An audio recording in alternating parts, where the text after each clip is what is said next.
Hi, good afternoon, everyone. My name is Saravanan and I work with the marketing team with Ekin Care.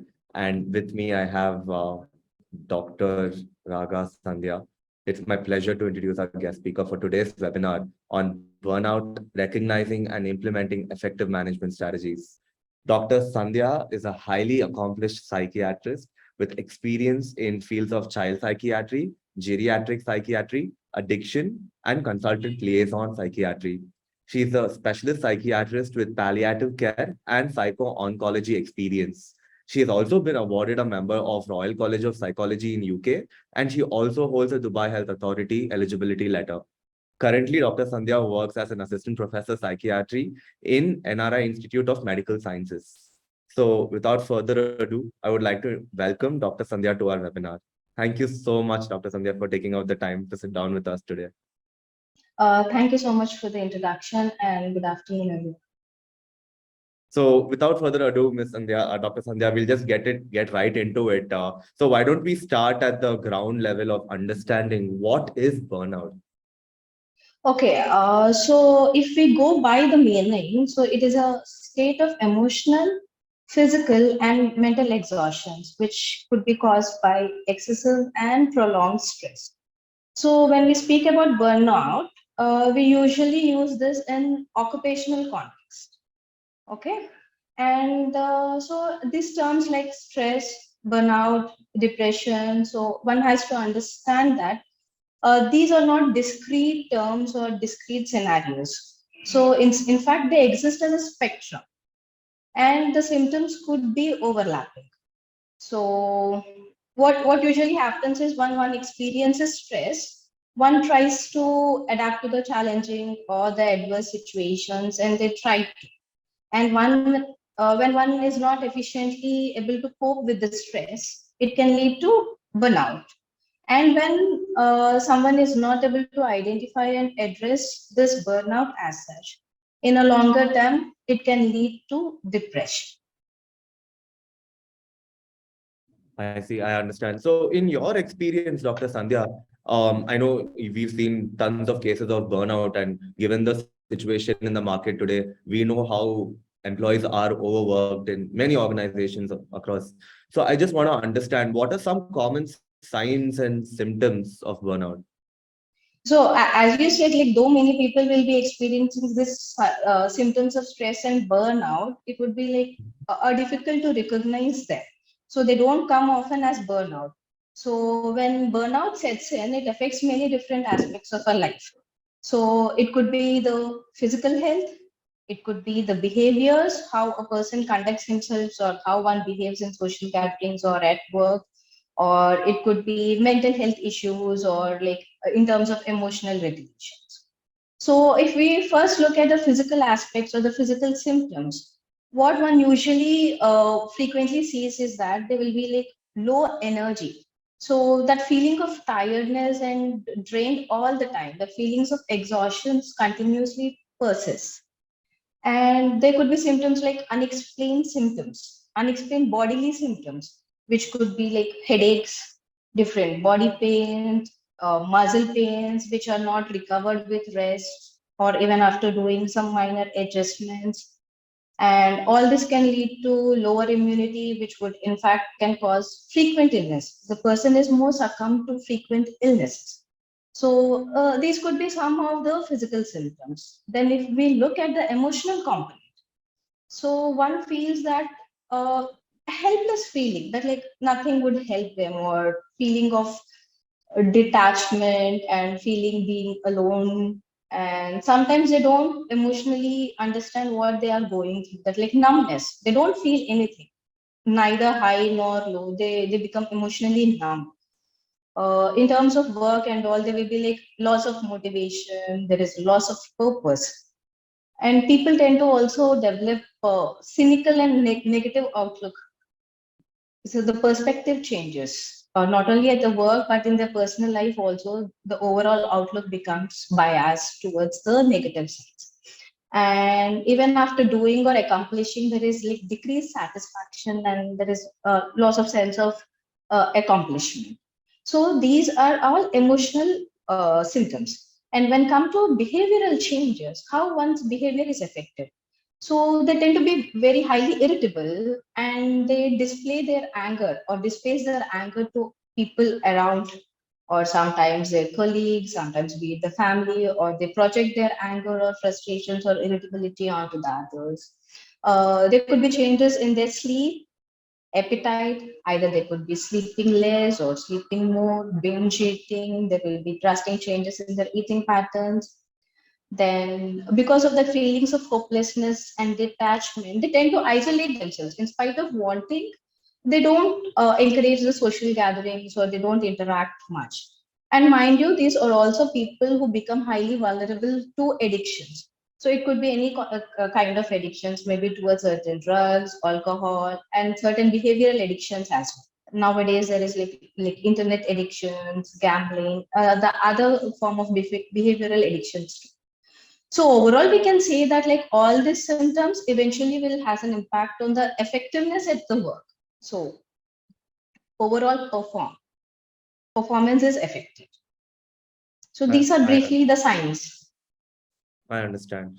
So, Dr. Sandhya, what I gather from what I've heard, the symptoms drastically affect the employees' productivity at a workspace or even their personal lives by a huge Yes. margin. There's a lot of difficulty that employees who face burnout go through. So, in your experience, what are some effective techniques to help alleviate symptoms and regain a sense of balance and control for these employees? Yes. So the first step to address anything is to first understand what one is going through. So without probably identifying it, no one would be able to do anything about it. So when one is already experiencing the symptom, first thing to do is validate their feelings. So what do you mean by validation? So you that insights into what one is experiencing or feeling from within. Okay. So without being judgmental about it, that I should not feel this, I should not feel like this is not the right thing. So you don't judge those feelings of what you're experiencing and or shun it out that this is what I'm not supposed to do or what I'm not supposed to feel. So you don't shun or you don't judge it, but you just sit with those emotions of feeling. So validating your feelings is the first thing because no one else would do it for you. You have to understand and comprehend what you are experiencing. So that is the first step. So then comes that when you are aware of what you are experiencing, the next step is why you are experiencing, why you are experiencing it in the first place, or what could be the possible triggers, or what could be the factors contributing to it. You have to identify the stressors or the triggers. So probably we can say that like in the occupational front, or maybe at the workplace, it could be long working hours, it could be like not being able to manage multiple tasks or being bored with monotonous or non-stimulating work. Or sometimes it could be that like not enough positive reinforcement or lack of acknowledgement what one is seeking in the workplace. Or it just could be just like time management, not able to prioritize and give adequate time to what the things need. So first, after validating, you identify the triggers and the stressors. Okay. So next comes that now you are able to feel, you are able to understand. So, but in the state of burnout, our thinking process is masked. That is, you won't be able to judge properly. So the next step is seeking help. So it could be just like being discussing your concerns with your colleagues, team leaders, or counselors at workplace, or any other mental health professionals. But as our cognition, judgment are already masked, it's better to talk it out, discuss, and seek appropriate help. Okay. So first we have validated our feelings, we have identified the stressors, and we sought out help. Then, based on individuals' concerns or what is the problem area, so what are the triggers? The strategies can be tailored according to the individual needs. So, to name it, there are many strategies. Like it could be just lifestyle changes, bringing lifestyle changes like a healthy diet, or including an exercise schedule in your routine, or it could be meditation. So, any of the things. Or sometimes it could be like managing stressors. trying to identify problem focused solutions instead of like extending into the overall area. You just like identify a specific solutions to the problem. Then practices like mindfulness. What is mindfulness? You, whatever you're doing, you are doing with a complete awareness, like being non-judgmental, and you are doing it. And sometimes time management skills, and without being compromising on like your individual non-negotiables. Every individual have certain non-negotiables. So how, without compromising on that, you are able to focus and manage your time is required. So these are all steps. Basically, broadly, these are the steps one needs to follow. And based on individual convenience, stressors, their coping skills, one can identify a strategies which are appropriate to them. See, always if something is not working, some strategy is not working, there is always alternate strategies available. So only once you start implementing, only one would know what is working or what is not working for an individual. I agree. I agree. Thank you so much for answering that, Dr. Sandhya. You're right. It's not a one size fits all sort of solution that we can have. Each individual needs to be understanding of their emotions and validate what they're feeling. You're right. So that's a great response. So now we've covered the workplace, stress that you've told, the symptoms, how we can control it in the workplace. But what I would also like to understand is, what are the effective ways for employees to manage their professional and personal lives in a healthy and sustainable way? Actually, that's a good question because right now most of the youngsters or most of the people are finding it really very hard to balance that work and life and where to draw a margin, where not to carry forward. So the first thing is, see, in fact, this work-life balance would prevent most of the things of the stress or burnout. So the first thing I would suggest is prioritizing self-care, which is me time. No one would do that for you. So you have to make sure that you prioritize your self-care. So maybe that could be anything: journaling, exercise, meditation, or any hobby which one like. But most often we do hear that I would love to do that. I would love to do this, but I don't have time.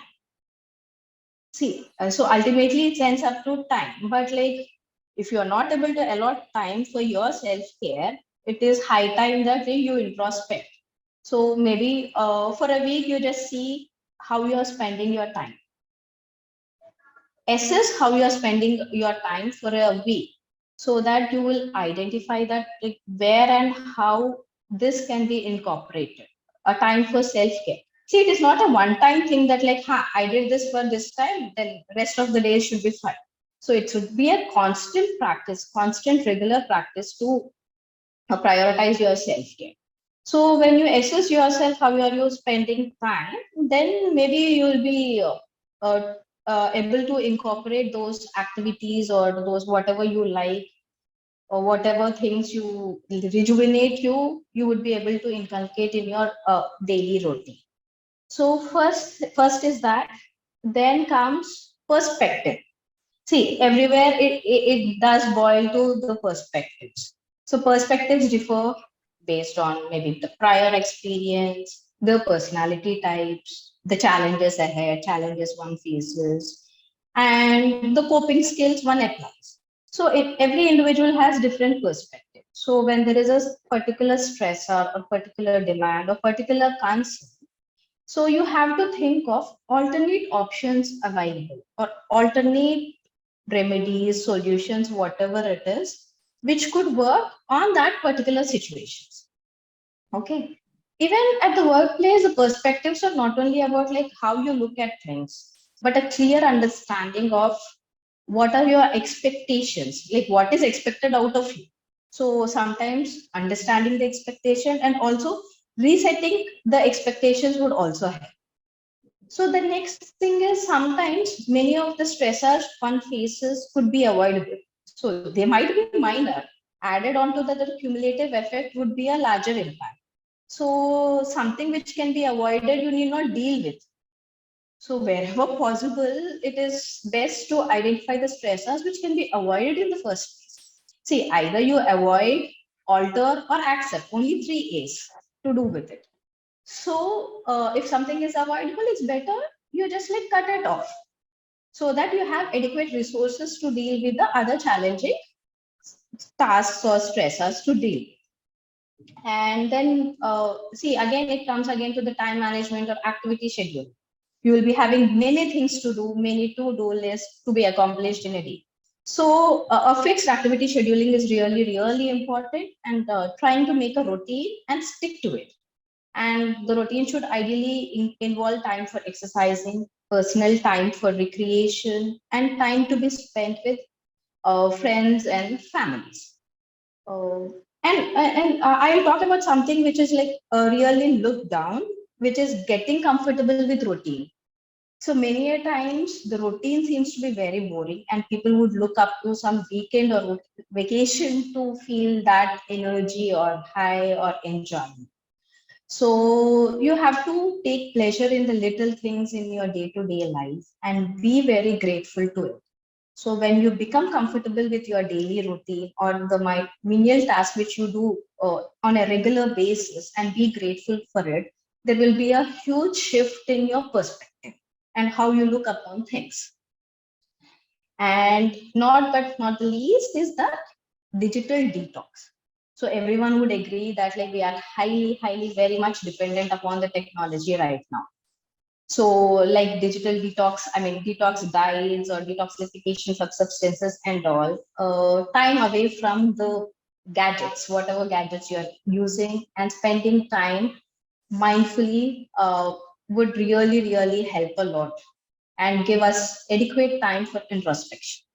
So, these are few of the things both for prevention as well as for good work life balance. Great. Thank you so much, Dr. Sandhya. So what you've mentioned, especially, the digital detox, it's very true, especially for the generation today, where we are mindlessly scrolling without, and that is considered me time for many people. But you're absolutely right. That is not me time. That is absolutely the opposite of that. So now we've spoken in terms of, what employees can do themselves to, avoid burnout and to prevent this sort of a situation. But when you look at it from an employer standpoint, how can managers and team leaders identify signs of burnout among their staff? And a follow up to that question, what steps can they take to support to assist their employees who may be struggling with burnout? Okay. So firstly, at any place, whether the employee, employees, or any organizations, communication is the thing. So how well things are communicated, either way, affects a lot. So maybe in order to identify these symptoms from the employer's perspective, they need to be frequent check-ins. Okay, but the employee should be very comfortable enough to discuss their concerns and problems. So that would only come if the whoever is talking to, whoever the resource person is, or whoever the employer is receptive, actively listening, and the other person who is speaking does not have a fear of being judged or like taken advantage of what the person is speaking. So that sort of atmosphere would encourage the employee to speak their concern. So there should be frequent check-ins. Then one can adapt that there will be many scales like risk assessment tools or stress risk assessment, things like that, which could be practiced or administered to the employees on a periodic basis so as to check their stress levels or any difficulties. So that is another thing. And again, as I said, the open communication. So that like in the open communication, you need to encourage employee feedback. So not only gaining the employee feedback, you have to analyze and understand the problem areas. Or if there is any repeating pattern or if there are any repeated concerns someone is facing or a similar theme. So which would be like helpful in addressing the issue at hand in a better way. It's just like briefly regarding how to identify the symptoms, but like how will you address it? Mhm. So the work schedules or the workloads should be regularly monitored. It's not that like one fits everyone, like there will be different working styles for different persons. So if there could be any flexible working hours or flexible schedules that can be accommodated according to the requirement of the individual, whoever is facing a trouble with. So that could be encouraged. Then maybe promoting workplace wellness, Okay. especially like things like, we know that like if you're not physically healthy, you claim some complaint like I'm having a stomach pain, I'm not feeling well, and you take off. But there is like mental day offs also should be encouraged, that like today I'm not in the right space to think, or today I'm not in the right space to function. So like making available those mental days offs would prevent a lot of tips among colleagues, or for the person himself to regulate their emotions well. So things like that mental day offs, or maybe a provision of calm room in the office setup, so that there is time to relax. Maybe if someone is like to like wanting to shout or yell, they can go to that room, do that, just like get de-escalated from the situation, come back. Or someone wants to just take a break, meditate, pray. It gives some time off to gather their thoughts and respond. So instead of reacting, one will be responding. So which is a better way to approach a situation. Okay. Then things like, and one more important thing, you have to ensure that the employees should know that there are resources available to address their concerns. Even if the wellness programs or all those things are in place, the employee should be aware that these are there in the first place. So these can be discussed with the employers. So you have to ensure that. And again, employee assistance programs like frequent counselings, or seminars, webinars like this, or counseling in terms of diet and exercises could be helpful. And not, last but not the least is that the employee should be felt valued and recognized in the workplace. It's not that like they should not have the thing that like they are replaceable, right? So the employee should feel valued, recognized, and also providing certain career paths to grow inside as well as outside company would help motivate the employee to work more efficiently, or with like more motivation. It's not only outside. So what are the career prospects if one achieves this, or some certain paths for their clarity. So things like this would definitely help to address issues of burnout. Okay, okay, that's great. So what mainly the two main components are communication and treating your employees in the right way, understanding and valuing them as human beings first. And Yeah, push up. I mean, more than treating, it's the feeling that like you are there to help and they can discuss, come out with their problems is the first thing. Only when they are coming out, you will be able to help, even if Right, resources are available. right. I see that. I see that. So Dr. Sandhya, I just wanted to tell, we also have a question from one of the attendees, Mr. Mhm. Sashi Vardhan. He wanted to understand how can one overcome stress and addictions? Stress or addictions, or stress Stress and and addiction? addictions. Addiction. See, sometimes mostly the addictions comes in the part of dealing with stress, right? So you have to get to the roots of why the addiction is taking place. So whether it is out of boredom, or whether it is to cope any issues. See, so most of the times what we usually see is that young males or middle-aged males, especially because they are not that like discuss much about their anxiety issues, they tend to these addictions, especially smoking or drinking. So one gets addicted to these to self-medicate them, self-medicate the anxiety. So where is this addiction coming place? So whether it is to relax yourself down, whether to cope, or as an escape mechanism. When you identify the source why you are getting addicted to certain things, then we can address. So first thing is introspecting why you are getting addicted, or why you are taking that, the whatever the addiction in the first place, and what is the reward you are getting out of it. Sometimes people might say that like I don't sleep well, this would help me with sleeping well. Okay. Or sometimes it's just like for stress relief. So it could be anything. So the cause, the behavior, and the consequence of the behavior and consequence of the addiction. Uh, how the addiction is making you feel.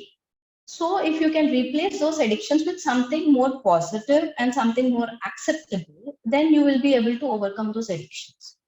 So that would require a lot of introspection and detailed discussions to address it. Hope I answered their query. Yeah, I think you certainly did, Dr. Sushma. It was Dr. Sandhya was very well put. Thank you so much for taking your time today, Dr. Sandhya. It was great having you on the panel. I felt like I learned a lot today, and I hope everyone on the panel did too. So I think with that, we'll be logging off. Yeah, it was my pleasure to be a part of this webinar. Thank you so much. Thank you.